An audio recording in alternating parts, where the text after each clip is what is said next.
All बघा, हिस्ट्रीचे targets आपले सुरू झालेले आहे. त्यानुसार आपली आज पहिली टेस्ट आहे. डे 3चे टार्गेट्स चालू आहे व्यवस्थित सगळं. ठीक आहे. तरी टॉपिक जास्त असले तरी त्या टॉपिकमधलं काय करायचं जर व्यवस्थित समजलं तर ते होतात कवर. तर मग जर तुम्ही पुस्तकाच्या पानानुसार गेले तर ते मग फार जास्त होत आहे ना. राष्ट्रीय चळवळच म्हटलं फार मोठा पोर्शन आहे. पण त्यातलं जर सिलेक्टिव्हली आपल्याला माहीत असलं पाहिजे काय घ्यायचं परीक्षेच्या पॉईंट ऑफ व्ह्यू, तर मग ते टार्गेट्स पूर्ण होतील. ठीक आहे. बघा, पहिल्या दिवशीच्या टार्गेट्स होते तुम्हाला ब्रिटिश सत्तेची स्थापना. गव्हर्नर जनरल आपण व्हॉइसरॉय सोबत कव्हर केलंय. तुम्हाला जर वाटत असेल नाही प्रिपेअर होत आहे तर तुम्ही दर दिवशी थोडे थोडे कव्हर करू शकता. घटनात्मक विकास आणि समाज सुधारक आपण प्रत्येक दिवसाच्या टार्गेटमध्ये शेवटचं टायटल ठेवलंय. त्यात आपण स्पेसिफिक असं दिलं नाही आहे, हेच करा नावाबाईच. आणखी जो काही आपला ठोकळा आहे त्याच्यामध्ये मिक्स आहे सगळे, है ना. तुम्ही तुमच्या पद्धतीनं जे काही असतील, जसं उदाहरणार्थ अखिल भारतीय स्तरावर आपण घेतलं तर 15-20 समाज सुधारक आहे आणि तेवढेच तितके मग महाराष्ट्राचे आहे. एकंदरीत मग आपण जर आपल्या अभ्यासामध्ये सिलेबसमध्ये जर 30 समाज सुधारक असतील तर तुम्ही दर दिवशी 5 अशा पद्धतीनं करू शकता. ते 5 × 30. ठीक आहे. तर तुम्ही तुमच्या पद्धतीनं करा. मी मुद्दाम क्वेश्चन जे आहे समाज सुधाराचे शेवटी ठेवत आहे पेपरच्या आपल्या प्रत्येक. कारण काय की तुम्हाला लक्षात आलं पाहिजे की कोणते कोणते समाज सुधार कव्हर झाले. क्लिअर. 21 दिवस राहिले त्यावर मी शेवटी जाताना बोलतोच. काय एकंदरीत पण आता सध्याचं एक काम असलं पाहिजे की याच्यामध्ये 21 दिवसामध्ये प्रामुख्यानं जास्तीत जास्त आता थोडं रिव्हिजन पॉईंट ऑफ व्ह्यू तुम्ही जायला पाहिजे. मागच्या 3 सब्जेक्टवर रिव्हिजन सुरू असेल, होप सो, है ना. पण बाकी नसेलही सुरू तर मग पुन्हा रिव्हिजनकडे लक्ष द्यायला पाहिजे. इतिहास आता सोबत सोबत आपला सुरूच आहे. सायन्समध्ये आपण चालू केलेला आता cell and tissue, microbes in human welfare, current अफेअर्समध्ये इयरबुक ना, आणि आकृती नॉन व्हर्बलमध्ये पेपर फोल्डिंग अँड कटिंग. ठीक आहे. बघू क्वेश्चन नंबर फर्स्ट. आजचा दुसरा पेपर थोडा कठीण गेला असेल कारण की मी असे वृत्तपत्र कव्हर केले जे आपले आतापर्यंत कंबाईनमध्ये नाही आलेले आहे. आणि मग दरवेळी असं दिसतंय की कंबाईनमध्ये एखादा दुसरा क्वेश्चन वृत्तपत्रावर नवीनच विचारला जातो. मग ते कव्हर व्हावे म्हणून मग पेपर 2 मध्ये म्हणजे जे दुसरं टार्गेट होतं डे 2चं, आज जो पेपर तुम्ही सोडवला असेल तो, तर त्याच्यामध्ये फार नवीन आले असतील तर ते चुकले असेल तर काही हरकत नाही, पण व्हॅल्यू ॲडिशन म्हणून त्याकडे तुम्ही पाहायला पाहिजे. तसंच पहिला चॅप्टर ही सत्तेची स्थापना, ह्याच्यावर जास्तीत जास्त राज्यसेवेला क्वेश्चन विचारले जातात. परंतु कंबाईनमध्ये क्वेश्चन जेव्हा विचारले जातात तेव्हा एकदम बेसिक ग्राउंडवर असतात. ओके. सो बेसिकली हिस्ट्रीचा आपला पॉईंट ऑफ व्ह्यू काय या टेस्टचा सगळा की कंबाईनचे तुमचे बऱ्यापैकी PYQ झालेले आहे. मग नवीन सोर्स काय आपल्याला अदर एक्झाम्स आहे ना. तर त्या अदर एक्झाम्समधले असे टॉपिक ज्याच्यावर आयोग जाऊ शकते, बरोबर आहे, आणि तुमचे ते तेवढं पाठांतर नाही आहे, ते क्वेश्चन आपण या टेस्टमधून कव्हर करत आहे. त्यामुळे पुढच्या 7ही दिवसामध्ये जर हिस्ट्रीचा स्कोर कमी आला तर डिमॉरलाइज व्हायचं काम नाही आहे. कारण की तो असणारच आहे नवीन, है ना. काही क्वेश्चन तर असे असतील की पहिल्यांदा तुम्ही वाचत आहे, तर मग ते ॲग्री किंवा फॉरेस्टमधले असतील किंवा राज्यसेवा मेन्समधले असतील. क्लिअर. पहिलेच क्लिअर करतो आहे. ओके. सो बेसिकली आजचं आपलं काम आहे इथून पुढच्या 7 दिवसामध्ये हिस्ट्रीचे जे असे टॉपिक जे आयोग त्याच्यावर विचारू शकते आणि जे तुमचे कव्हर नाही झाले ते आपण क्वेश्चन जास्तीत जास्त ठेवलेले आहे. ठीक आहे. बघू, पहिला क्वेश्चन आहे नंदकुमार केस. सर्वांना माहिती आहे वॉरेन हेस्टिंग त्याच्यावर महाभियोग नंतर चालवला गेला त्यापैकी सर्वात महत्त्वाची केस होती नंदकुमारची केस. मग याच्यामध्ये त्याचा जो मित्र होता पे आणि याच्या साथीनं मग जे आहे त्यांनी त्याला मृत्यूदंड जे आहे सुनावला होता आणि फायनली मग त्याला ज्युडिशियल स्कॅन्डल असं म्हटलं गेलं आहे. सो बेसिकली हा जर सिनारिओ जरी माहीत असता तरी हा क्वेश्चन आला असता तुम्हाला बरोबर. ठीक आहे. काय म्हणते आहे, कोणते नंदकुमार खटल्याबाबत कोणते विधान असत्य आहे, बरोबर. वॉरेन हेस्टिंगच्याच काळात झाला. नंदकुमार खटल्याचे वर्णन काय ज्युडिशियल स्कॅन्डल किंवा ज्युडिशियल मर्डर असं केलेलं आहे. थर्ड हा स्वतः कोण होता, नवाब होता, मीर जाफरचा दिवाण होता. आणि इथे काय इलिजा इंपेनने या खटल्यातून दोषमुक्त आहे का, नाही, तर आता त्याला फाशीची मृत्यूदंड देण्यात आलेला होता. म्हणजे एक्स्ट्रीम आयोगानं मुद्दाम ते चुकवलं आहे. Answer option 2. आणि अशा टाईपचा क्वेश्चन डिझाईन करण्याचा संदर्भ काय की कंबाईनमध्ये तुम्हाला कधी कधी मल्टी स्टेटमेंट येतात आणि त्याच्यावर विरोधी शब्दावर आयोग चुकवतो. जसं 1857च्या उठावामध्ये मागे क्वेश्चन आला होता. आय थिंक मी तो तिसऱ्या टेस्टमध्ये टाकले सुद्धा आहे. ठीक आहे. तुम्हाला आला होता क्वेश्चन आणि त्याच्यामध्ये आयोगानं आवर्जून टाकलं होतं की राणी बाकाबाई बंडवाल्यांना पाठिंबा होता. आठवते का क्वेश्चन कोणाला? ओके. आणि त्याच्या अगोदर आयोगानं वन लायनर 13-14 मध्ये क्वेश्चन विचारून घेतला होता की राणी वाकाबाई हा विरोधात होता बंडवाल्यांच्या. त्याचा वन लायनर आयोगानं मल्टी स्टेटमेंटमध्ये फॅक्ट्समध्ये तुम्हाला विरोधी करून चुकवला. म्हणून हा जो पहिला क्वेश्चन डिझाईन केलाय तो त्या मागचा संदर्भही आहे. मल्टी स्टेटमेंटमध्ये एखादा विरोधी शब्द तुम्ही शोधला पाहिजे. इतिहासाची आयोगाची पॅटर्न आहे तो. ठीक आहे? बघा पुढचा क्वेश्चन 2. दोन्ही सेंटेन्स बरोबर ॲक्च्युअली. प्लासीच्या लढाईनंतर मीर जाफरच होता बंगालचा नवाब. आपल्याला माहिती आहे प्लासीनंतर जाफरनंच काय मग फितुरी केली होती आणि आपल्याला माहिती आहे मीर जाफरला मग नवाबपद दिलं होतं. मग तोही बरोबर सांभाळू शकला नाही तर मग त्याचा जावई मीर कासिमला पुन्हा बसवलेलं. मग पुन्हा मीर कासिम जास्त इमानदार निघाला. पुन्हा मीर जाफरला बसवलं. मग फायनली मीर कासिम नाराज होऊन जे आपल्याला माहिती आहे त्या बक्सारच्या लढाईमध्ये गेला होता. ठीक आहे. मीर जाफर आपला राज्यकारभार राजधानी मुर्शिदाबादवरून पाहिला होता. हे फॅक्ट तुम्हाला द्यायसाठी तुझ्या लक्षात मुर्शिदाबादहून पाहू लागला होता. दोन्ही सेंटेन्स बरोबर आहे. आन्सर ऑप्शन 4 बरोबर म्हटलं होतं. मुद्दाम आयोगानं उत्तर 3ऱ्या नंबरवर सेट केलाय. पॅटर्न चेंज केलेला आहे. ए आणि बी बरोबर आहे. ठीक आहे. दुसऱ्याचं उत्तर बरोबर लक्षात घ्या. काय दोन्ही स्टेटमेंट करेक्ट आहे. तुमचं काम आहे हे दोन्ही पाठ करून ठेवा. हा तर तुमचा मुद्दा नाही. हा तर यायलाच पाहिजे तुम्हाला. ते मुर्शिदाबादवरून पाहू लागला. ठीक आहे. पुढे क्वेश्चन नंबर 3.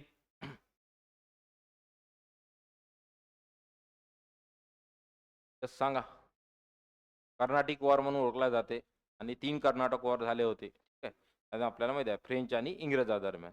त्यातलं सगळ्यात शेवटचं म्हणून मग व्हाईट वॉश म्हणतो आपण त्याला, है ना. मग त्या अनुषंगाने बघा फ्रेंचांनी सेंट डेव्हिड किल्ला जिंकून घेतला. मद्रास जिंकता आले नाही. एअरकॉटचा वेढा सर्वांना माहीत असेल. त्यासाठी फेमस आहे रॉबर्ट क्लाईव्हच्या अनुषंगानं. आणि फ्रेंचाचा दक्षिण भारतातील प्रभाव संपुष्टात आला. अशी ती लढाई कोणती ज्यात फ्रेंच हरले? That is battle of Wandiwash. वांदिवॉशची लढाई. काशी बक्सार बिलकुल येणार नाही कारण की फ्रेंचच्याच अनुषंगाने आहे. मग राहिला आष्टी म्हणजे बाय इलिमिनेशन नाही आलं असतं. ते जर मग आणखी फ्रेंच युद्धामधले जे काही 2-3 बॅटल झाले ते जर दिले असते तर तुम्ही कन्फ्यूज व्हायचा प्रश्न होता. हा क्वेश्चन नाही चुकायला पाहिजे. आष्टीची लढाई आपल्याला सरसं इंग्रज मराठा युद्धात. मग डायरेक्टली उत्तर शिल्लक कोणतं राहतं? वांदिवॉशची लढाई. आजचं होमवर्क आहे तुम्हाला या अनुषंगानं. कर्नाटकचे जे 3 युद्ध झाले काय त्याच्यामधली बॅटल प्रामुख्यानं आणि तह घेऊन काढा. First, second, third. ठीक आहे. फर्स्ट, सेकंड आणि थर्ड. आणि हे सेम होमवर्क तुम्ही इथे करू शकता. Anglo Maratha war. Anglo Maratha war या तिथे फर्स्ट, सेकंड, थर्ड. आणि त्याच्यामध्ये असं लिहा तुम्ही की गव्हर्नर जनरल कोण होता, कोण हेट केलाय ते. कॉर्नवॉलिस कुठे होता, सेकंडला होता की थर्ड होता, वेलस्ली नेमका कुठं होता. ठीक आहे. तर अँग्लो मराठा वॉर मी माझ्या लास्ट मेन्सला केलं होतं आणि हिस्ट्रीमध्ये सर्वात जास्त मार्क्स आहे मला. ठीक आहे. सो बेसिकली लक्षात ठेवा थोडी एफर्ट्स घ्यावे लागतात. ब्रिटिश सत्तेची स्थापना याच्यामध्ये तुम्ही असा एक टेबल काढून ठेवा. इंग्रज फ्रेंच युद्ध पहिलं दुसरं तिसरं, अँग्लो मराठा पहिलं दुसरं तिसरं, ब्रह्मी युद्ध पहिलं आणि दुसरं. ठीक आहे. इंग्रज शीख युद्ध 1-2 तसं करून ठेवलं तर बेटर राहील. एका पेजवर नोट्स काढून ठेवा पॅरलली. कारण की हा जो पहिला पार्ट आहे ब्रिटिश सत्तेची स्थापना आणि इंग्रजाविरुद्धची जे काही युद्ध आहे तो फार व्हास्ट आहे. त्यावर रिव्हिजन जर पडत असेल तर जर आपण घेतलं तर हाती 30 पेज वाचल्यापेक्षा जर 1 पेजवर ते तयार असेल तर ते सोपं जातं रिव्हिजनला, है ना. म्हणून ते करून ठेवा. पुढे इसवी सन 1619 पर्यंत इंग्रज वखारी स्थापन झाल्या होत्या. आता इथे होतं कडं पण मी एक्झॅक्टली 2020च्या मेन्सला असा टाईपचा क्वेश्चन आला होता. ओके. तर मग मी त्याच्यावरून लॉजिक लावलं काय असेल आणि राज्यसेवेच्या प्रिलिम्सला विचारलेला होता अशा टाईपचा क्वेश्चन. विचारलं होतं 1619 पर्यंत इथे इंग्रजी वखारी स्थापन झाल्या होत्या. एवढं तर डेफिनेटली माहित होतं की 1650च्या नंतर जवळपास इंग्रज कुठे गेले होते? आपण म्हणू शकतो पूर्व किनाऱ्यावर, है ना. मग हा लॉजिक होता आणि इथे मद्रास दिलं होतं डायरेक्टली. त्यात त्याने एक्सप्लेनही केलं होतं इथे. फोर्ट सेंट जॉर्ज आणि मद्रास. तर मद्रास जो आहे ना हा शेवटी जिंकलाय वखारी म्हणून. सर्वात पहिले मुंबईचं बेट भेटलं आणि मुंबईच्या बेटनं मग पश्चिम साईडनं काय पॅरलल इंग्रजांनी कॅप्चर केलं स्वतःच्या वखारी. मग तुम्ही बघू शकता बघा अहमदाबाद, भडोच कुठे आहे गुजरात आणि आग्रा. ह्या ज्या वखारी होत्या ह्या आधी पहिले कोणत्या पश्चिम साईडनं कॅप्चर केला. नंतर मग झाला फोर्ट सेंट जॉर्ज मद्रास. विचारलं होतं तिथं पर्यंत कोणत्या तर मग मी तो वगळून आन्सर ऑप्शन अ क आणि संदर्भ आधी सांगितलाय की याच्या अगोदर 2019च्या आय थिंक क्वेश्चन विचारला होता की स्थापनेनुसार क्रम लावा. सर्वात शेवटची वखार कोणती आहे? कलकत्ता. Very good. ठीक आहे. सो लक्षात ठेवा हे इथं माहीत असलं पाहिजे. फक्त अभ्यास करायचाच म्हणून करू नका. जे काही आपले मागचे प्रिव्हियस PYQ आहे त्याचा संदर्भ, त्याचा फायदा बरेचदा होतो. ठीक आहे. नेक्स्ट पुढे बघा. क्वेश्चन नंबर 4, 5 सर्वांना माहित असेल. कोणता आहे? कोणत्या गोष्टीकडे लक्ष दिलं? व्यापार. ठीक आहे. म्हणजे रादर आपल्यामध्ये 1599 च्या अनुषंगानं 1600 ला ब्रिटिश या कंपनी पहिल्यांदा व्यापारासाठी आलेली होती. ठीक आहे. थेट ठेवलेला होता. प्लासीच्या युद्धात हा इंग्रजी सैन्याचा सेनापती होता. कोण होता प्लासीमध्ये? Robert Clive. मग होमवर्क आहे. बक्सारमध्ये कोण होता बघा? क्लाइव्ह नव्हता. हे फक्त मी सांगतो तुम्हाला. बक्सारमध्ये कोण होता? इंग्रजी सैन्याचा सेनापती. आणि वर्सेस जे होते 3 जण ते सुद्धा करून ठेवा. बरेचदा सिंपल साधा आपल्या हक्काचा मार्क्स आपण गमावतो. आताही जर तुम्हाला विचारलं उभं करून, ठीक आहे, की हे बक्सारमध्ये 3 जण कोण होते? तरी आपल्याला क्लिअर सांगता येत नाही. आणि तुम्ही त्याला नाव देता मग रिव्हिजन नाहीये. तर असं होणारच नाही आहे. तुम्ही पेपरच्या आदल्या दिवशी काही सगळ्या सब्जेक्टला रिव्हिजन नाहीच पडणार आहे तुमची. काही गोष्टी अशा असणार आहे ज्या तुम्ही 8 दिवस, 15 दिवस अगोदर वाचल्या होते ना? सगळं होणार आहे का आदल्या दिवशी वाचून एवढे सब्जेक्ट नाही होत आहे. मग त्याच्यामुळं आपलं सबकॉन्शियस माइंडला त्या गोष्टी फिट करा. एकमेव सोल्युशन आहे त्याच्यावर मल्टिपल रिपिटेशन रिव्हिजन झाली पाहिजे. थिंक झाली पाहिजे. क्लिअर? त्यामुळे मी सांगितलं आहे ते रिव्हिजन ते रीडिंग असं लक्षात ठेवा. Political agent Elphinstone साताऱ्याचा.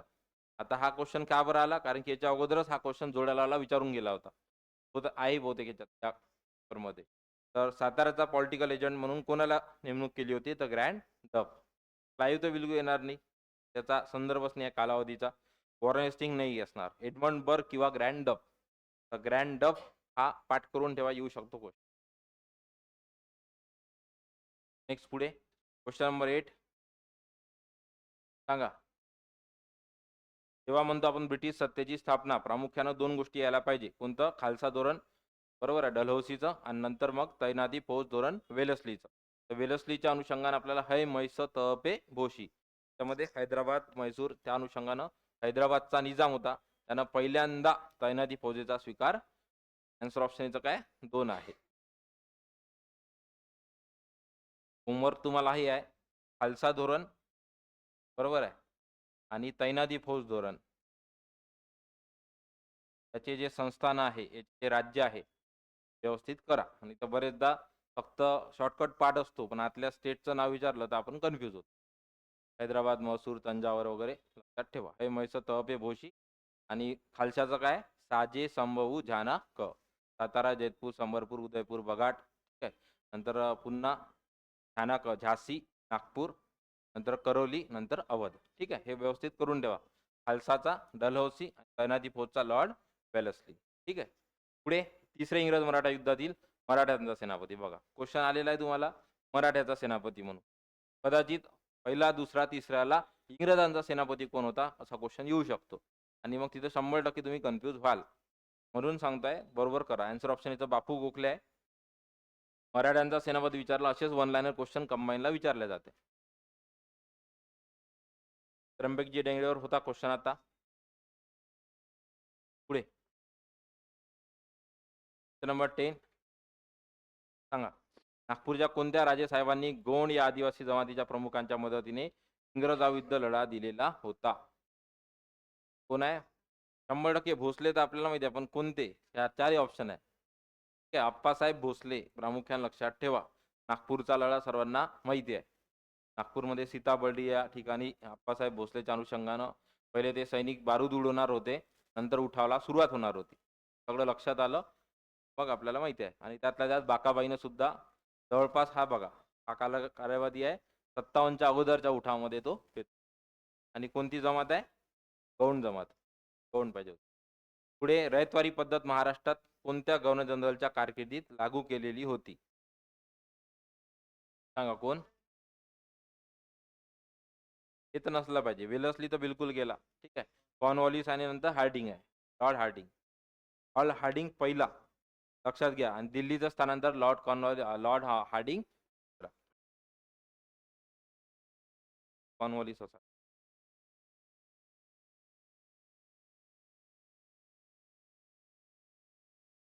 हार्डिंगच आहे. मालकम नाही आहे. मालकम नाही आहे. तीच मालकम नाही आहे. ओके. त्याचं उत्तर काय? लॉर्ड हार्डिंग पहिला आणि दिल्लीचं स्थानांतरण लॉर्ड हार्डिंग.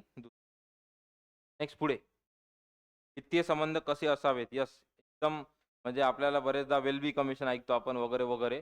पण या अनुषंगानं काही ज्या समित्या आहेत, जसं मुडीमन समिती आहे, बटलर समिती आहे, ह्या 2 नवीन आहे आणि ह्या मेन्सच्या संदर्भानं कधी-कधी तुम्हाला विचारते. आता इथे बघा, इंग्रज सरकार आणि भारतातील राजेशाही यांच्यामध्ये वित्तीय संबंध कसे असावे आणि टॉपिक काय हा? इंग्रज असतानाचे प्रांतासोबतचे संबंध, संस्थानिकासोबतचे. त्यासाठी कोणती समिती आली होती? तर हार्कोट बटलर समिती. कोणी सांगू शकते मुडीमन समिती कशासाठी होती? मुडीमन? नाही, नाही. 1919 ते म्हणताय ते वेगळं नाव आहे. मुडीमन समिती तेव्हा 1937 ते 39 दरम्यान जे आहे काँग्रेस सत्तेमध्ये होतं.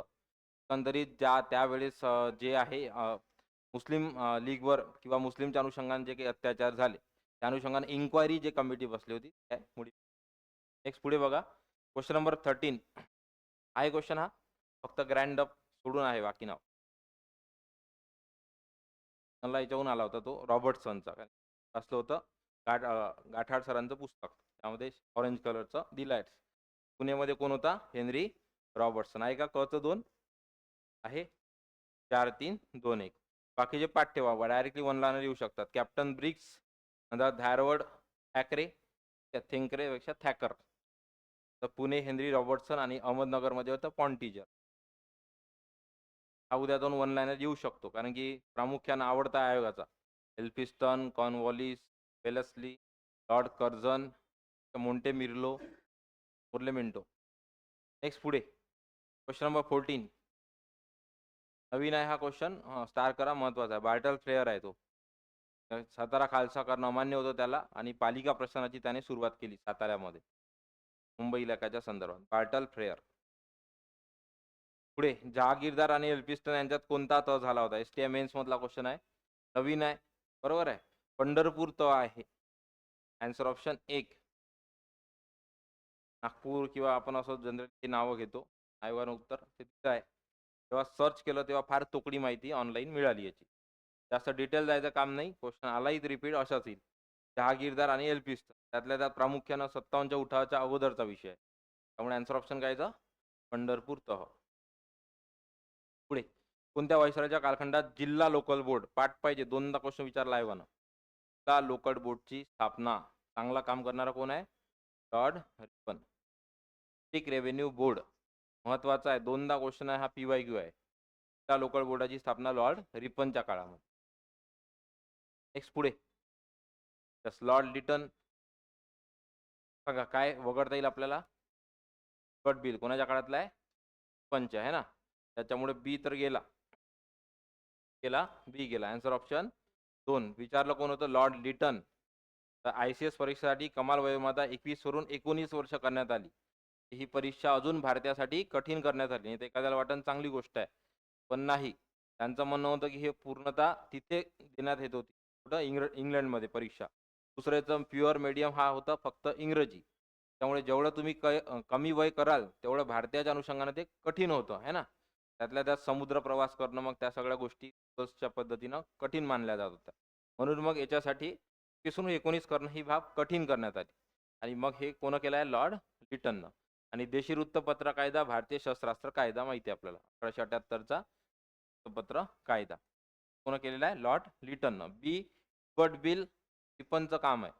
कशासाठी होतं हे? त्या न्यायव्यवस्थेमध्ये आतापर्यंत अशी प्रथा होती, तर याच्यामध्ये आरोपी जर भारतीय असतील, बरोबर आहे, तर हे नेहमी इंग्रज जज राहत होते.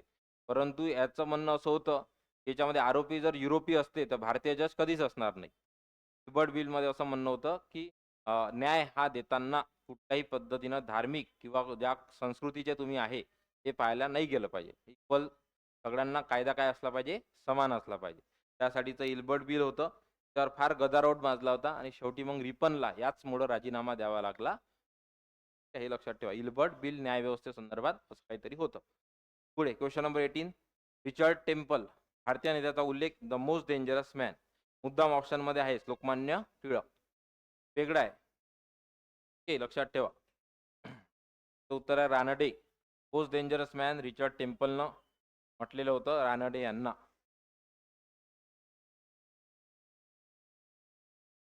व्हॅलेंटाईन चिरोला तिकडे त्या अनरेस्टमध्ये. कोणाबद्दल बोलले होते? लोकमान्य टिळकबद्दल. 1772 मध्ये यांची पदे रद्द करून महसुलाचं प्रशासन थेट गव्हर्नर यांच्या नियंत्रणाखाली दिलं गेलं. वॉरेन हेस्टिंग माहिती आहे आपल्याला. कलेक्टरची सुरुवात. ठीक आहे, 14 मे 1772. याच्यामध्ये कोणते पद रद्द केले होते मग? दिवाण की नायब दिवाण? काय आन्सर ऑप्शन लक्षात ठेवा. एक आहे नायब दिवाण हे पद आहे. उपदिवाण, नायब दिवाण ही पदं रद्द करून कलेक्टरची पदं आणलेली होती आणि प्रशासन थेट गव्हर्नर आणि परिषद याच्या नियंत्रणाखाली आणलेलं होतं. Next question number 20. पहिलेच ऑप्शन रिटर्न आहे. प्रश्न ज्यानं बरोबर वाचला नाही तो चुकू शकतो. रद्द केला विचारलं होतं. 1878 व्हर्नाक्युलर प्रेस ऍक्ट रद्द केलेला आहे. कोण आहे? लॉर्ड पन्न. ठीक आहे, रिटर्न तो लागू केलेला होता. कोणी आहे चुकवलेलं? वाचला नाही बरोबर? व्हर्नाक्युलर प्रेस ऍक्ट कोणी रद्द केला? ते जर तुमचं हॅबिट लावली असेल तुम्ही आतापर्यंत लागायला पाहिजे होती है ना. तर मला वाटते हा 23वा पेपर आहे 21 मध्ये. बरोबर. Lord Ripon. लॉर्ड मेयोच्या संदर्भात कोणती विधाने सत्य आहे? लॉर्ड मेयो आयोगाने आतापर्यंत दोनदा PYQ विचारले आहे. मेयोच्या संदर्भात दोन्ही सेंटेन्स सेमच आहे. ठीक आहे. कोणतं? सगळ्यात पहिले तर कारागृह सुधारणा, अफगाणिस्तानचा शेर अली याच्याशी संबंध आणि एका कैद्याने त्याची हत्या केलेली. बरोबर. आन्सर ऑप्शन काय? 4.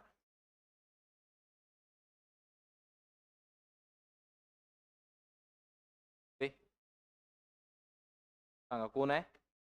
लष्करी मदत, तैनाती फौज धोरणानुसार वॉरेन हेस्टिंग. तैनाती फौज धोरणाची पॉलिसी हे होती, तर अदर स्टेटनं किंवा कोणत्या राज्यानं जर तुमच्यावर आक्रमण केलं तर त्या केसमध्ये इंग्रजांचे सैन्य त्या राज्याला मदत करतील. आणि मग यानुसार वॉरेन हेस्टिंगनं औधचा जो नवाब आहे त्याने हे स्वीकारलं होतं. औध आपल्याला माहित आहे. त्याला मग कोणाच्या विरोधात मदत केली होती? ते आहे रोहिल्ला. रोहिल्ला. ठगाचा बंदोबस्त कोण आहे? बेंटिक. रोहिल्ला. पेंढारी की नाही? ठग, रोहिल्ला आणि पेंढारी. पेंढारीचा बंदोबस्त कोण केला होता? तसं मी माझ्या समाधान माझ्या पुस्तकावर तिन्ही एका ठिकाणी लिहून घेतो. तो क्वेश्चन आला होता STMNsला. म्हणून जे आहे कसं आहे क्वेश्चन प्रिडिक्ट करतो आपण, कंटाळा करतो पाठांतराचं. आणि हिस्ट्री जे आहे हे नथिंग बट असं नाही आहे फक्त जे दिलं ते वाचणं. की हा सब्जेक्ट असा आहे की प्रेडिक्ट करता आलं पाहिजे आणि तिथेच क्वेश्चन क्रिएट करता आले पाहिजे. तुमचं काम आहे इथं जसं रोहिला आहे इथे लगेच तुम्ही ठग लिहा, तेच लगेच तुम्ही जे आहे पेंढारी लिहा आणि मग समोर ते कोण गव्हर्नर ज्यांना काम केलं ते करा. समोर काय? पेंढाऱ्याचा बंदोबस्त बाहुबलीमध्ये दाखवला आहे. नेक्स्ट 23. वसाहतीच्या स्वातंत्र्याची मागणी म्हणजे चांदोबाची मागणी असे म्हणाले. कोण आहे? Lord Morley. आणखी सोपा केला मी असतो तर लॉर्ड मिंटो टाकलं असतं पहिल्या ऑप्शनमध्ये. आणि चांदोबाची आणि हा क्वेश्चन लिटरली किती वेळा रिपीट झाला माहिती आहे का? 3दा. त्या मल्टी स्टेटमेंट आणि 2दा वन लायनर सेम. आणि एकदा ऑप्शनमध्ये लॉर्ड मिंटो होतं. पण लक्षात ठेवजा हे मोर्लेचं काम आहे. कोण म्हटलंय? मोर्ले. वसाहतीच्या स्वातंत्र्याची मागणी म्हणजे चांदोबाची मागणी असं म्हणालेले कोण आहे? Lord Morley. नेक्स्ट पुढे सांगा का शब्दावून यायला पाहिजे. सहकारी पतपेढ्या त्यातल्या त्यात आयोगानं आणखी सोपं करून दिलाय तुम्हाला. कालावधी दिलाय. सहकार कायदा पहिला 1902चा. बरोबर आहे. त्या अनुषंगानं कार्यरत कोण होतं? Lord Curzon. ठीक. ऑप्शन 3. त्यातल्या त्यात याच्यामुळे यायला पाहिजे. काय येते? शेतकरी संशोधन संस्था. सध्या आपला आता आयसर म्हणून ओळखल्या जाते. रिसर्च इन्स्टिट्यूट आपल्या ॲग्रिकल्चरचं. का शेतकी संशोधन संस्था. ओके. आन्सर ऑप्शन काय? Lord Curzon. पुढे सांगा. आग्रा येथे सर्वोच्च न्यायालय. रेव्हेन्यू बोर्डाची स्थापना. दुर्ग संस्थान खालसा केले आणि पेनिन्सुलर रेल्वे. ऑप्शन काय?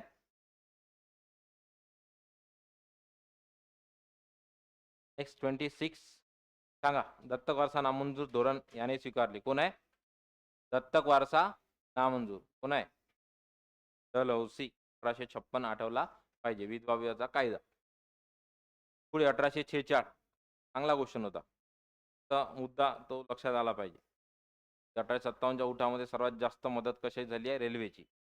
त्या अनुषंगाने 1846 मध्येच त्यासाठी प्रयत्न सुरू झाले होते. आणि कोण होता? Lord Hardinge. त्याने म्हटलं होतं बंड होऊ नये, युद्धाची झटपट समाप्ती व्हावी आणि साम्राज्य सुरक्षित व्हावे यासाठी ही योजना केलेली होती. कोणता आहे? आन्सर ऑप्शन हा चुकला असेल तर करेक्ट करून घ्या, महत्वाचा क्वेश्चन आहे. कुणाला याच्यामध्ये हे वाटलं असेल स्ट्रॉंगली, सातवा रेजिमेंट केला होता, सैन्यातील सुधारणा केल्या होत्या, काय रेल्वे बाबत बोलत आहेत. पुढे क्लाईव्ह त्याने शाह आलमला दिले होते, परंतु बादशहाच्या सेवेचे बक्षीस म्हणून त्याने ते मराठ्यांना, पहिलं इंग्रज मराठा युद्धामध्ये जे काही हस्तांतरण झालं होतं दोघांमध्ये, त्या सालबाईचा होता, ठीक आहे. त्या अनुषंगानं अलाहाबाद आणि कोरा हे दोन जे प्रांत आहे ते मराठ्यांना देण्यात आले होते, त्याचं ऍडमिनिस्ट्रेशन अलाहाबाद आणि कोरा.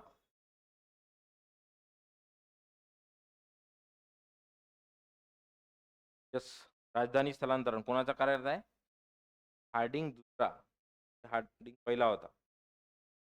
इंग्रजी जे आहे प्रशासनात येण्यासाठी इंग्रजी शिकणं कंपल्सरी आहे असं करणार लॉर्ड हार्डिंग पहिला आहे, लक्षात ठेवता.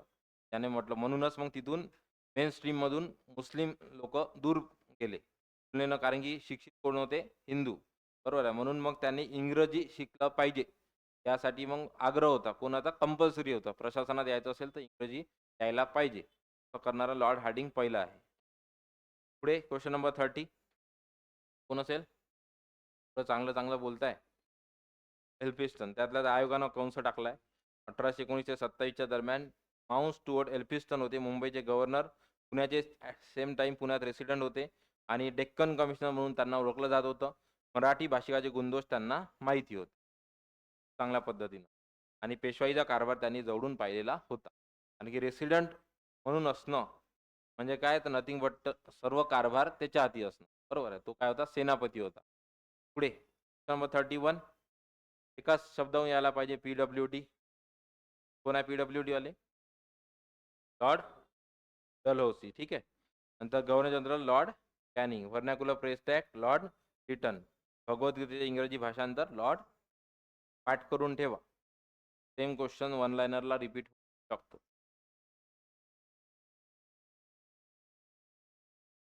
नंबर 32 इनाम कमिशन पाठ करून ठेवा. इनाम कमिशन कोणाच्या काळात आहे? William Bentinck. कशासाठी होतं हे? तर इनाम कमिशन यासाठी होतं की त्या काही वारसा जमिनी होत्या, बरोबर आहे, इंग्रज यायच्या अगोदरच्या वारसा जमिनी, त्याच्यावर जो आहे महसूल जो आपण म्हणतो तो घेतला जात नव्हता, बरोबर आहे. मग इंग्रजांना असं लक्षात आलं की आपण जेव्हा 1793 कॉर्नवॉलिसनं कायमधारा पद्धत आणली, त्यानंतर मग कंटिन्यू दोन पद्धती आणखी आणल्या, रयतवारी आणि महालवारी, पण तरी काही इंग्रजांच्या महसुलामध्ये वाढ होत नव्हती. त्याचा जेव्हा सर्वे केला तो प्रिंगल आपल्याला माहिती आहे, बरं, विनगेट आणि प्रिंगल, तेव्हा असं लक्षात आलं की जास्तीत जास्त वारसा जमिनी या प्रदेशात असल्यामुळे तिथला महसूल येत नाहीये, म्हणून जे आहे डायरेक्टली त्या जमिनी जप्त करण्यात आला बेंटिकच्या काळात, म्हणून त्याला जमीन बळकावो कमिशन सुद्धा म्हटलं जात होतं. दॅट इज जे आहे इनाम कमिशन. आन्सर ऑप्शन एक आहे लॉर्ड विल्यम बेंटिक. नंबर 33 नमूद केलेली चीड आणणारी कृत्य कोणती होती? यायला पाहिजे, ठीक आहे. कोण आहे असला पाहिजे हा? गौरव यायला पाहिजे. क सेंटेन्स 1878चा वरना, ठीक आहे. शस्त्र कायदा, आन्सर ऑप्शन लॉर्ड लिटन. वृत्तपत्र स्वातंत्र्यावर नियंत्रण आणणारा चार्ल्स मेटकाप मुक्तीदाता म्हटलं जाते त्याला, आणि लिटनला काय आणलं होतं? देशी वृत्तपत्र कायदा. 1878चा शस्त्र कायदा. कोण आहे? लॉर्ड.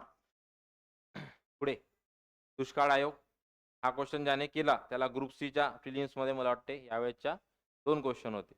पहिले त्यांना जर हा क्वेश्चन प्रिपेअर केला असता त्याचे ते दोन्ही क्वेश्चन बरोबर आले असते 100%. दुष्काळ आयोगाची नियुक्ती वर्षानुसार सगळ्यात पहिले आहे स्मिथ, नंतर आहे कॅम्बेल, नंतर आहे स्ट्रॅची, नंतर लॉयल, नंतर मॅकडोनाल्ड, नंतर वुडहेड, ठीक आहे.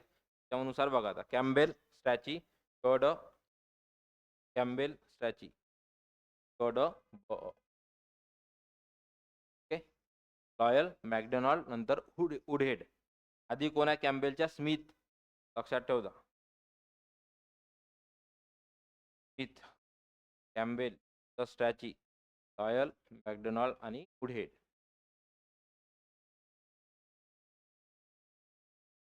नंबर 35 पाठ असलं पाहिजे, पॉलिटीमध्ये हा क्वेश्चन विचारून झालेला आहे.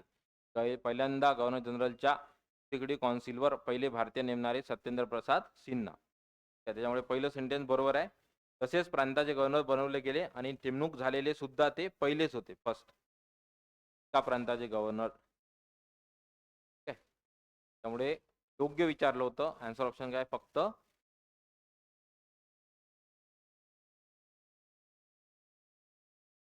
सांगा आता. लॉर्ड कॉर्नवॉलिस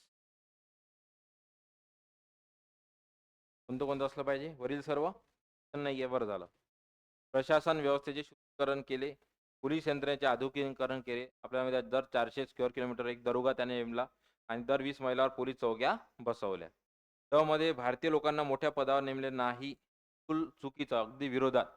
असं म्हटलं जाते की कॉर्नवॉलिसचं एकमेव वाईट काम म्हणजे काय, तर त्यांना भारतीयांना प्रशासनापासून दूर नेलं आणि प्रशासनाचे युरोपीयीकरण केले. युरोपीयीकरण केले. त्यामुळे मग बाकीचे लॉर्ड कॉर्नवॉलिसचे सगळे रिफॉर्म्स चांगले होते आणि या बाबतीत तो एक नकारात्मक होता. भारतीयांना उच्च पदावर नेमणुकापासून तो विरोध करत होता.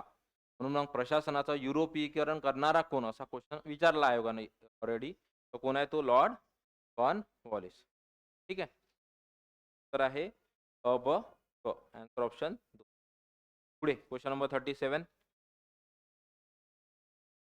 तैनाती फौज चुकीचे आहे, वेळ वाचला पाहिजे. 36 सेकंद. त्या अनुषंगानं ईस्ट इंडिया कंपनीच्या अधिपत्याखाली आणण्याचा प्रयत्न, कंपनीच्या प्रदेशात वाढ, तैनाती फौज, दुसरे इंग्रज मराठा युद्ध झाले. लॉर्ड रिपन आहे का? लॉर्ड वेलस्ली आहे. डायरेक्टली एक्स्ट्रीम आहे. लॉर्ड वेलस्ली तैनाती फौजेची सुरुवात केलेली होती. 38. सांगा 38चं काय चुकलेलं आहे? काँग्रेसची स्थापना. लॉर्ड कोण आहे? डफरीन. डफरीनच्या वेळेस आहे. इल्बर्ट बिल, लॉर्ड रिपन, खालसाकरण आणि बंगालची फाळणी 1905 Lord Curzon. 16 October 1905 Lord Curzon. पुढे जनरल विल्यम बेंटिकने कोणत्या सुधारणा केल्या? जेव्हा सुधारणा विचारल्या जाते, संदर्भात एखादा गव्हर्नर जनरल विचारल्या जाते, तेव्हा नेहमी लक्षात ठेवा, मल्टी स्टेटमेंटमध्ये काहीतरी एक चुकवणार ते. हा पॅटर्नच आहे आयोगाचा. ठीक आहे, इतिहासामध्ये. ते लक्षात ठेवा की राज्य करावधी आवश्यक पदे रद्द केली, कंपनीच्या नोकऱ्याचे पगार कमी करण्यात आले, भत्ता देणे बंद केले. म्हणूनच तिथं व्हाईट म्युटिनी झाला होता. White shaper of mutiny. भत्ता देणे बंद केले. बेंटिकच्याच काळात झाला तो. नंतर भारताला स्वातंत्र्य देण्याचे घोषित. ला दिलं. तो बिलकुल गेलाय. आन्सर ऑप्शन अ ब.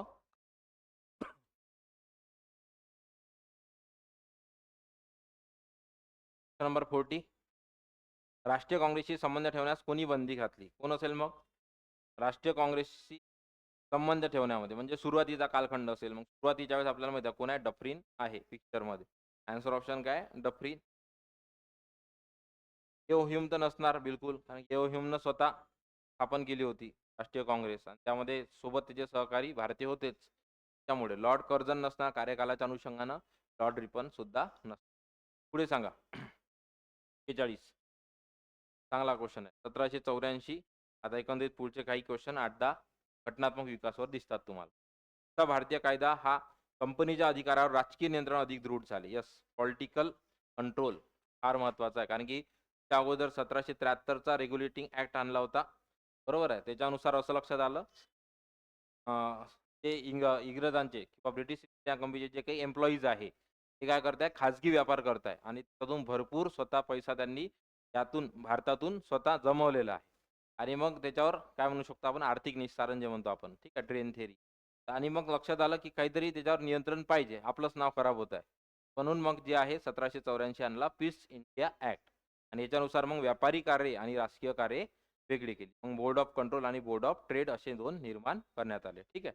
त्यानुसार मग पहिला सेंटेन्स काय बरोबर आहे. दुसरं, व्यापारी उलाढाली कार्यक्षेत्रामध्ये सीमारेषा. यस, दोन वेगवेगळे बोर्ड निर्माण केले.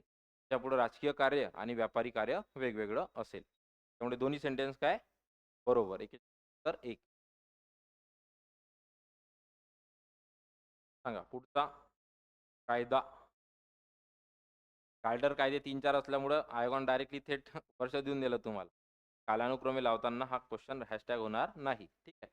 नियमनाचा कायदा दॅट इज रेग्युलेटिंग 1773चा. ठीक आहे. पीस इंडिया ऍक्ट आत्ताच बघितला आपण 1784चा. भारतीय कौन्सिल कायदा म्हणजे पहिला 1909चा. त्या अनुषंगानं तर काय असणार आहे? क सगळ्यात पहिले, नंतर क ऍक्ट, नंतर अ, नंतर ट. Answer option. एस 43 होता राज्यसेवेचा क्वेश्चन अशाच टाईप. पार्लिमेंटो किंवा मॉन्टेग्यू उत्तर. 1919चा इंडियन काउन्सिल ऍक्ट म्हणजे काय? ठीक आहे. तर मोनफट सुधारणा कायदा 9 मध्ये ज्या काही झाल्या होत्या चुका त्या दुरुस्त करायच्या होत्या. कारण की तसं ठरलंही होतं. तर 10 वर्षांना रिव्ह्यू घेतल्या जाईल. म्हणून मग 1909 नंतर 1919ला घेतला. 19 नंतर 10 वर्षांना अपेक्षित 29ला होता. सर्वांना माहीत आहे की सत्ता बदल होता म्हणून मग सायमनला 2 वर्ष अगोदरच पाठवल्या गेलं होतं. त्याच्यामध्ये एकही भारतीय नव्हता. भारतात जबाबदार राज्यपद्धतीची पायाभरणी करणे मोर्ले विंडो असणार आहे का? तर काय असेल? ब सुप्रीम कोर्टाची स्थापना सांगा काय आहे? 1773चा रेग्युलेटिंग ऍक्ट सुप्रीम कोर्टाची स्थापना. पुढे 45 सांगा पटापट. भारताचा राज्यकारभार हाती राणीचा जाहीरनामा government of India act Allahabad 1858. म्हणजे याची तारीख याचा जे वाटते ठिकाण आहे याच्यावर केबीसी मध्ये करोडचा काहीतरी ऑप्शन होतं असं आठवते. करोड कितीतरी करोडसाठी विचारला होता की राणीचा जाहीरनामा जो आहे तो कुठे वाचला गेला. ते आहे अलाहाबाद. कोणते बदल 1858च्या कायद्याने घडून आणले आहे? बघू आपण. Board of control, court of directors, दुहेरी सत्तेचा यस डायरेक्टरी समाप्त, संसदीय मंत्रालयाची निर्मिती, भारत मंडळाची स्थापना, गव्हर्नर जनरलच्या कौन्सिलचा विस्तार नाही. 1858ला तो सुरू नाही झाला. रादर मग 1892-93 पासून पुढे सुरू झालाय. त्यामुळे इतक्या लवकर विस्तार सुरू नाही करणार.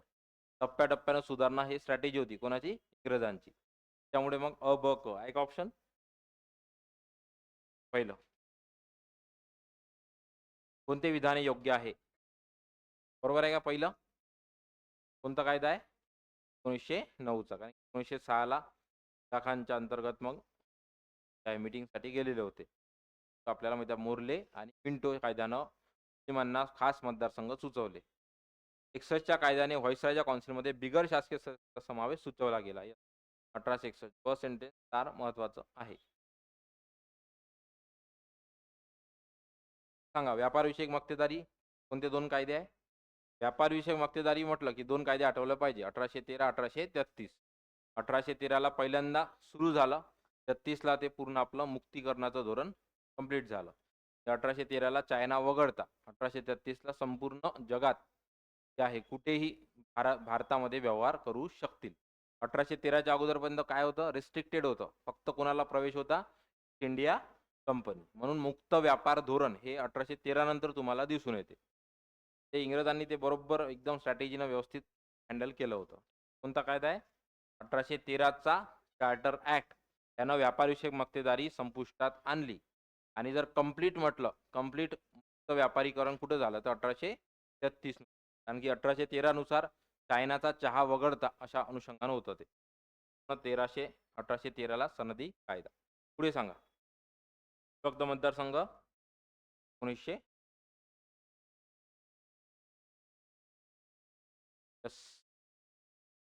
काय वर्ष? व्हॉइसराय 1852. तेव्हापासून व्हॉइसराय म्हणून ओळखल्या जाऊ लागलं. भारताचा गव्हर्नर जनरल, बंगालचा गव्हर्नर जनरल आणि व्हॉइसरॉय तर 3 आहे. होमवर्क आहे तुम्हाला. बंगालचा गव्हर्नर जनरल कोणता कायदा आहे? बरोबर आहे. दुसरा आहे टप्पा व्हॉइसरॉय म्हणून केव्हा ओळखलं गेलं?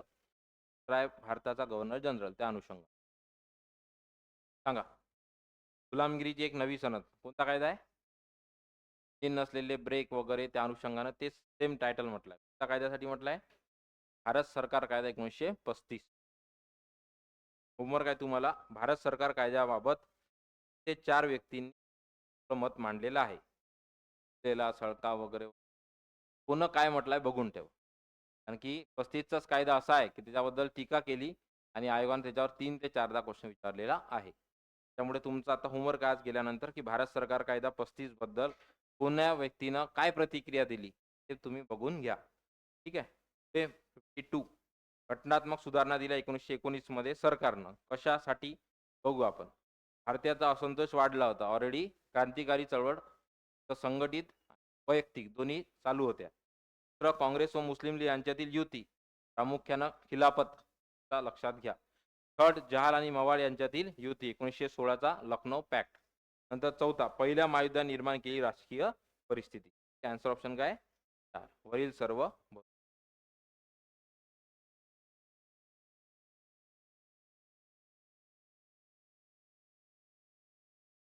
कोणत्या कायद्यानुसार कायदेमंडळातील सभासदांना अंदाजपत्रकावर टीका करता येत नव्हती? टप्प्याटप्प्यानं दिलाय. 1861 ला फक्त असं ठरलं नाही बा, तुमचे जे काही बजेट आहे ते तुम्हाला मांडता येईल पहिलं. पण मांडल्यानंतर त्याच्यावर क्वेश्चनिंग नाही करता येणार. क्वेश्चनिंग करण्याचा अधिकार मग पुढे दिला 1892 ला. सरळ कोणता उत्तर? Answer option 2. अंदाजपत्रकावर टीका करता येत नव्हती. दॅट इज आपलं मत मांडता येत नव्हतं. फक्त मांडता येत होतं. अंदाजपत्रक मांडता येणं हा अधिकार दिला 1861 न.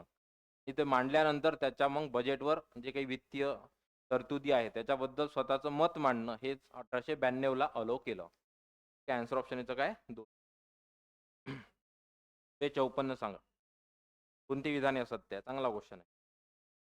1919 चा मॉन्टेग्यू चेम्सफोर्ड. कोणती विधाने असत्य आहेत? केंद्रीय प्रांतीय कायदेमंडळाचा विस्तार. जनरली लक्षात घ्या, विस्तार जर शब्द 1909 नंतर म्हटला तर कधीही चुकीचं पकडू नका. कंटिन्युअस 1909 ला 1935 ला हा विस्तार झालेला आहे मंत्रिमंडळाचा, त्यामुळे हा बरोबरच आहे. मुस्लिमांसाठी स्वतंत्र मतदारसंघ. आता इथे मुद्दा कसा आहे, आपण असं गृहीत धरू की हे चुकीचं आहे, बरोबर आहे. खालचे 2 सेंटेन्स एक्स्ट्रीम आहे, कारण की इथे जे आहे कायदेमंडळाची सदस्यसंख्या 16 वरून 50 नाही तर 16 वरून 60. पहिला मुद्दा तर 100% चुकीचा आहे, बरोबर आहे. हे 100% बरोबर आहे. हे गेला, हे गेला. आता आपल्याला ए बी घेऊन जायचं आहे का सी डी घेऊन घ्या? हे ऑलरेडी काय 100% बरोबर. मग आयोगाने इथे उत्तर काय दिलंय? ते अधिकार कमी केलेत. कमी केलेत का? विस्तार करत आहे ना, त्याच्यामुळे काय करणार आहे? अधिकारामध्ये वाढ करणार आहे. त्यामुळे सी आणि डी. आता बी मध्ये तुम्ही डाऊट घ्याल की मुस्लिमांसाठी स्वतंत्र मतदारसंघ. यस, 1909 नंतर कंटिन्युअस केले आहे ते. 1919 ला आणखी क्षेत्र वाढवलं. अँग्लो इंडियनलाही दिले, व्यापारालाही दिले, है ना. त्यामुळे बी ला तुम्ही जर म्हणाल की रद्द होईल याच्यामुळे, असं होणार नाही. तर ती 1909 ला कंटिन्यू होते.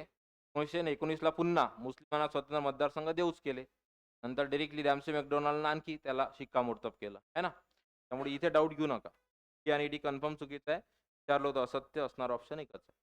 Answer option 55. त्या काउन्सिल ऍक्टने हिंदुस्थानचा कायदा करण्याच्या काळात हिंदी लोकांचा समावेश करण्यात आला. 1861 चा कायदा. Answer option 4. 1861 चा कायदा. कायदा करण्याच्या कार्यामध्ये पहिल्यांदा जे आहे कायदा करण्याचा अधिकार देण्यात आला. हिंदुस्थानचा सम्राट हे पद रद्द. कोणता कायदा आहे? कोणता आहे? 1947. सगळ्यात शेवटी हिंदुस्थानचा सम्राट हे टायटल रद्द केलं. 7.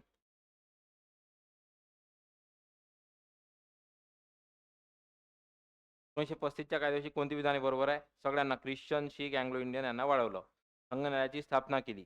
भारतीय उच्च आयुक्त पदाची निर्मिती. बरोबर आहे का? हाय कमिशनर आपल्याला माहिती आहे सर्वांना. हाय कमिशनर पद हे मॉन्टेग्यू चेम्सफोर्डनं तयार केलेलं आहे. विचारलाय तुम्हाला 1935 चा, त्यामुळे 100% क होईल. आन्सर ऑप्शन काय? अ व ड बरोबर. स्ट्रिक्टली लक्षात ठेवा, हाय कमिशनर आणि तो विचारलाही आहे पहिला हाय कमिशनर कोण आहे? मेयर आहे का? मेयर. ठीक आहे. त्यामुळे उच्च आयुक्त हाय कमिशनर हे पद 1935 न निर्माण केलं, लक्षात ठेवा. प्रांतिक स्वायत्तता. यस, कोणत्या काळात होती? 37 ते 39. ऑप्शन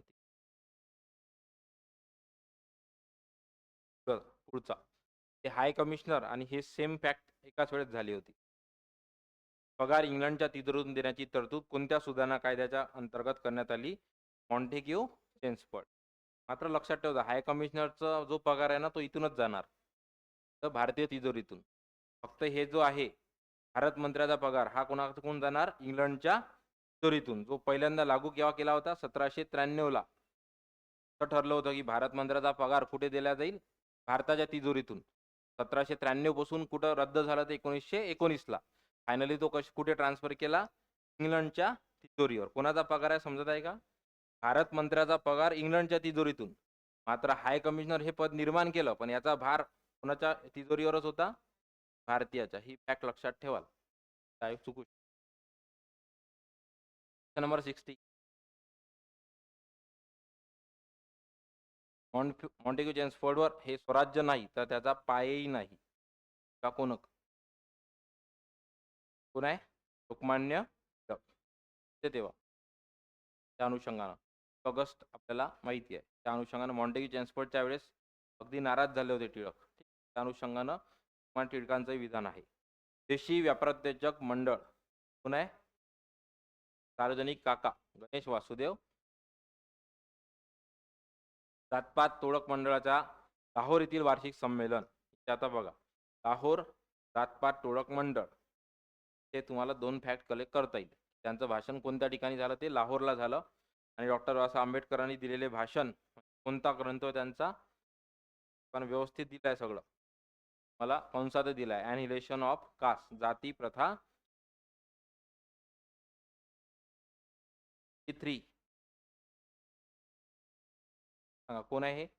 1842 जन्म, कोल्हापूर, शिक्षण एल्फिस्टन, प्रवेश रानडे आहे. रानडे. आन्सर ऑप्शन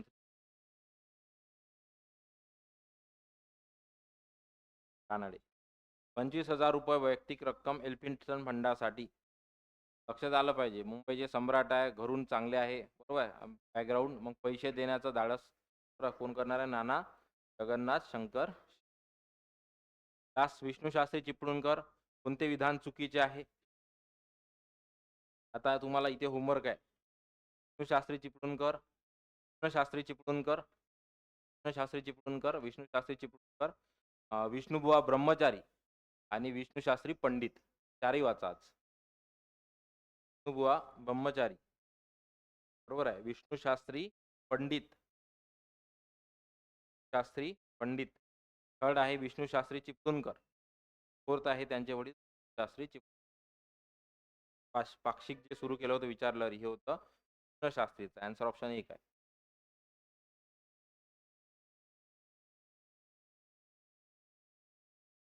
शालापत्रक बरोबर आहे. शाळाही सुरू केलं आणि आर्य भाषण छापखान्यातून मराठा. काय डाऊट आला असेल की हे फार जुने आहे आणि मग यांचा कालावधी टिळकांचा नंतर आहे. इथं डाऊट घ्यायचा मुद्दा नव्हता. जे प्रेस मशीन आहे ते स्थापन केली, नंतर ते टेक ओव्हर करून मग तिथं प्रिंटिंग केलं. त्यात काही डाऊट घ्यायचा मुद्दा नव्हता. मेन टायटल होतं विचारलहरी हे पाक्षिक. आलं लक्षात?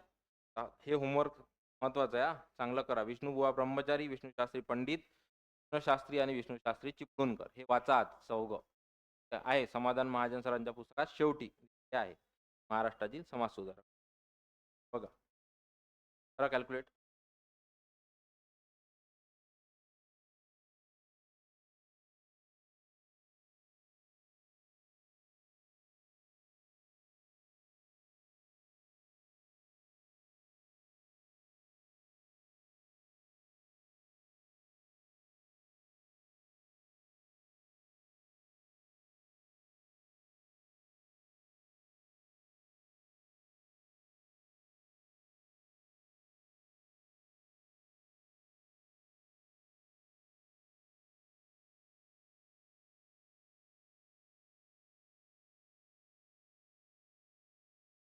सांगा.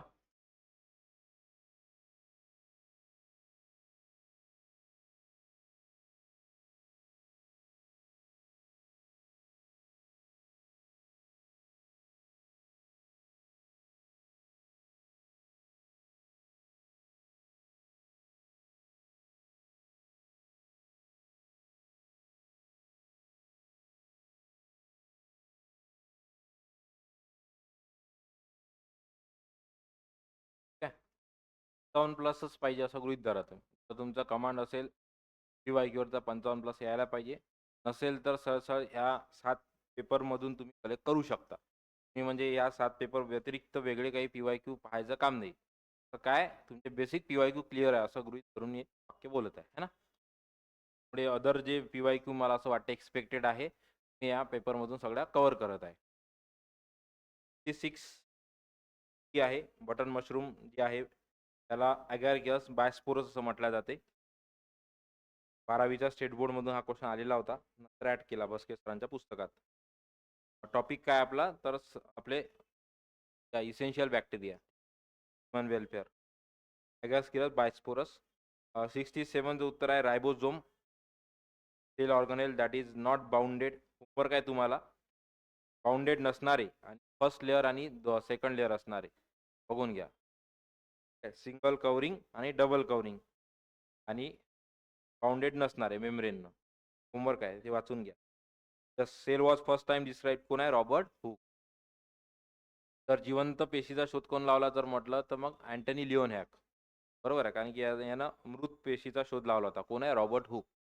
जिवंत पेशीचा शोध 9वीच्या स्टेट बोर्डमध्ये आहे, अँटनी लिओन हॉक. पुढे question number 69. Plant cell proteins form in ribosome. तर लॉंगेस्ट सेल नर्व सेल आहे. Longest cell of the human body nerve cell. पुढे 71 सांगा काय होते त्याच्यामध्ये? ऑस्मोसिस होते. ऑस्मोसिस ते लक्षात ठेवा. सॉल्ट सोल्युशनमध्ये श्रिंक होते. Of the following that is osmosis. पुढे 72. Scientist first use the term cell. त्या सेलचा शोध त्यानं रॉबर्ट हुक. Robert Hooke. पुढे is called power house of a cell. कोणता आहे? Mitochondria. Photosynthesis green plants convert solar energy into chemical. Prokaryotic cells found in bacteria. Prokaryotic वाले well developed असतात, प्रोकॅरियोटिक वाले सिंपल असतात. मग प्रोकॅरियोटिक मध्ये कोणाला आहे? बॅक्टेरिया. 76. तर इथे इव्होल्युशन बरोबर आणि बायोटेक्नॉलॉजीच्या अनुषंगाने आहे. तर इथे दोन्ही आहे, लक्षात ठेवा. ही सेंटेन्स काय बरोबर आहे. सायन्सचा एक असा युजली पॅटर्न आहे. जर थेरॉटिकल आला क्वेश्चन सायन्सचा 2 स्टेटमेंटवाला, तर जनरली ते दोन्ही सेंटेन्स बरोबरच असतात. ते sarcomere any segment of the fibre आणि युनिट ऑफ हिस्टॉलॉजिकल स्ट्रक्चर आणि सायकोलॉजिकल ॲक्शन. ही जनरल सेंटेन्स आहे, दोन्ही सेंटेन्स बरोबर आहे. हे पुन्हा इनइलास्टिक फायबर आणि मसल कॉन्ट्रॅक्शन थेअरी कुठून आलेली होती? हे 12वीची NCERT. ठीक आहे. त्याच्यामध्ये मसल कॉन्ट्रॅक्शन थेअरी दोन्ही सेंटेन्स बरोबर आहे. त्या जाऊन विचारू शकते या शास्त्रज्ञाचं नाव. मसल कॉन्ट्रॅक्शन थेअरी कोण मांडली? ते पाठ करून ठेवा. हक्सले अँड लिंडरझर. ठीक आहे. पुढचा 78. Not a component of phloem. Xylem आणि फ्लोएम टिश्यू मधले हे आहे. तर काय? Vessels. Not a component of phloem, vessels. Tube आहे, लक्षात ठेवा. कंपॅनियन सेल विचारू शकते. 79. कोण करते मग मसल आणि बोनला? MBT असा आपला शॉर्टकट बनवला होता. मसल टू बोन हा MBT टेंडॉन. आणि which animal tissue synthesises stores and metabolise fat that is adipose tissue. 80चं उत्तर आहे 2. 81. 81 याचं उत्तर आहे 4. सोपा क्वेश्चन आहे. 84 लक्षात आलं पाहिजे आपल्याला. जसा तुकडा तो अर्धा पहिले अर्ध गोल होत आहे, पूर्ण गोल होत आहे, तर मग त्याचे होल्स कसे पडतील? तर आन्सर ऑप्शन 4. नंतर 82. 4 बुट्ट्याचे तुकडे काय उत्तर असेल? चौथं. यस.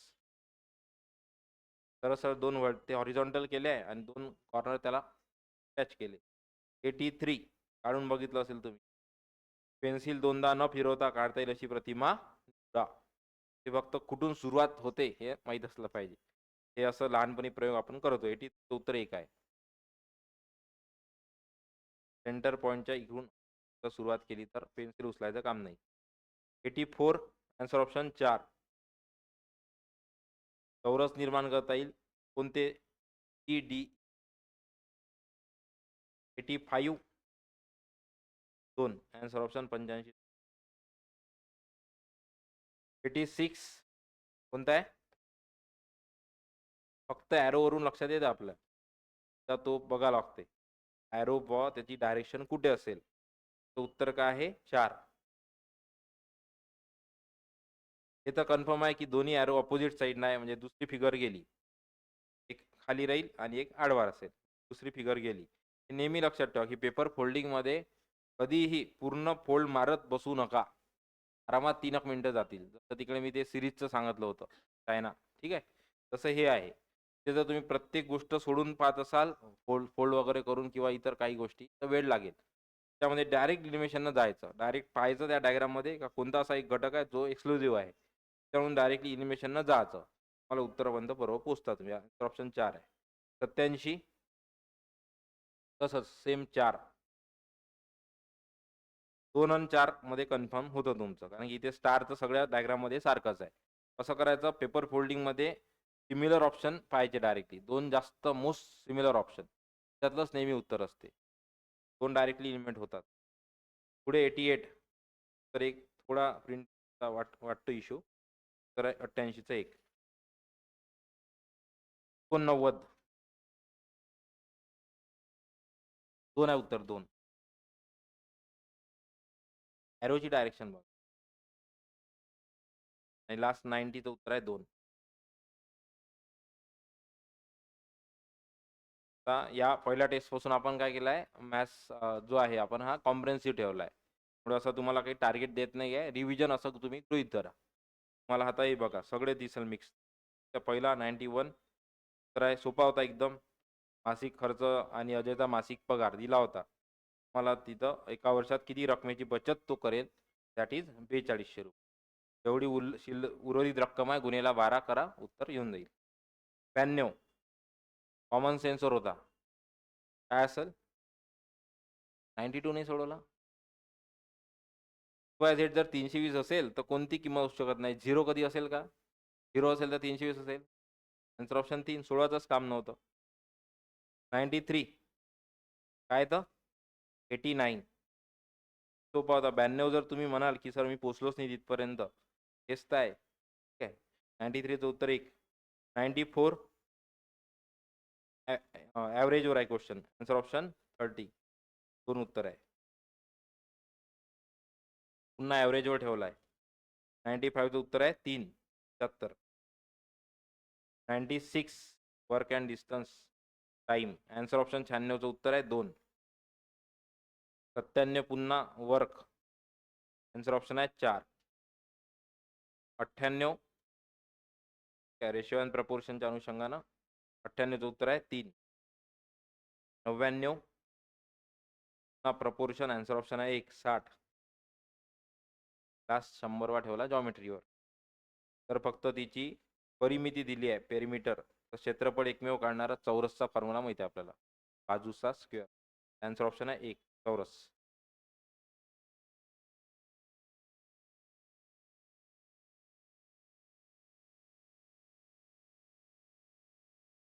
5 मिनिटं ब्रेक घेऊ. चालू करू.